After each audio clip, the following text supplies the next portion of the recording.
L'attaquant parisien a insisté sur le fait que rien n'était perdu et que son équipe avait encore toutes les chances de se qualifier. Sa participation a rythmé les derniers jours du PSG et redonné de l'espoir à tout un club. Diminué par une lésion à une cuisse, le Français a tout fait pour revenir à temps et tenter d'aider son équipe. Et malgré la défaite face au Bayern Munich, son entrée a littéralement changé le visage de son équipe. Comme un vice-capitaine, il est venu sonner la charge et dire que son équipe était toujours en vie.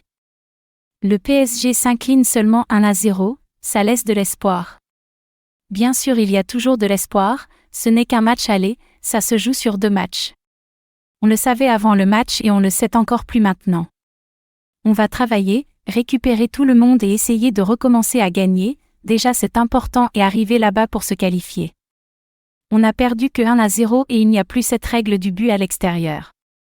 Si on joue notre football offensif et qu'on marque une fois, on revient à égalité.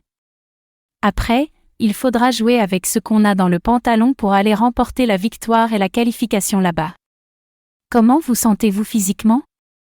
Il fait la moue, du mieux que je peux. Je ne suis pas à 100% mais je me sentais suffisamment bien pour essayer d'aider les copains et jouer un petit peu. Comment avez-vous vécu l'incertitude concernant votre participation ? De base, je ne devais pas revenir. J'ai tout essayé, tenté de tout mettre de mon côté pour ne pas avoir de regrets. J'aurais aimé jouer ce match, en entier.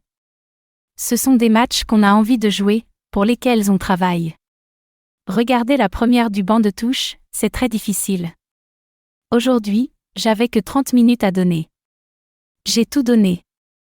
Je vais essayer de bien récupérer pour être le plus performant possible. Qu'est-ce que vous a demandé Christophe Galtier ? Il m'a demandé d'être le plus déterminant possible et d'apporter un élan à l'équipe. J'y pense qu'elle en avait besoin maintenant, je n'ai pas réussi, on n'a pas réussi à changer le score. Il y a des motifs d'espoir car on commence à récupérer toute notre équipe, on était quand même décimé par les blessures. L'objectif c'est que tout le monde prenne soin de soi et que l'on récupère tout le monde à 100% pour aller là-bas et avoir une réelle chance de se qualifier. On a l'impression que sans Kylian Mbappé, ce PSG ne fait non seulement plus peur, mais il ne fait plus mal non plus. C'est faux car aujourd'hui on quand même joué contre une bonne équipe. Prenez n'importe quel club, il sera meilleur quand son équipe est au complet. C'est simple, ça ne s'applique pas qu'au PSG. Enlevez des bons joueurs du Bayern, ils joueront moins bien, c'est le football qui est comme ça. Mais bon, on est tous ensemble et je suis convaincu qu'on peut faire quelque chose de bien si on est tous en bonne santé et qu'on bosse bien les 3 prochaines semaines. C'est ce message qui est passé dans le vestiaire ? Bien sûr, on n'est pas du tout abattu.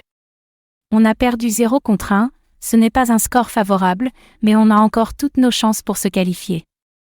Avez-vous été surpris par le fait que le Bayern ait une telle mainmise sur la première période ? Surpris, un peu. Une équipe comme le PSG est une équipe qui doit dominer, on n'a pas l'habitude d'être dominé.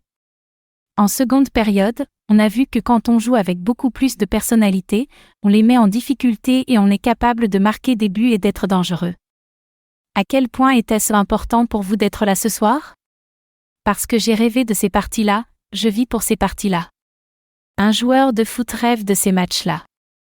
C'est les meilleurs joueurs du monde qui sont, je pense qu'il y avait une belle brochette ce soir au stade. Me confronter aux meilleurs c'est tout ce que j'aime. C'est sûr que j'étais très frustrée de ne pas pouvoir jouer. Qui sera le favori pour le second match ? C'est le Paris Saint-Germain, toujours.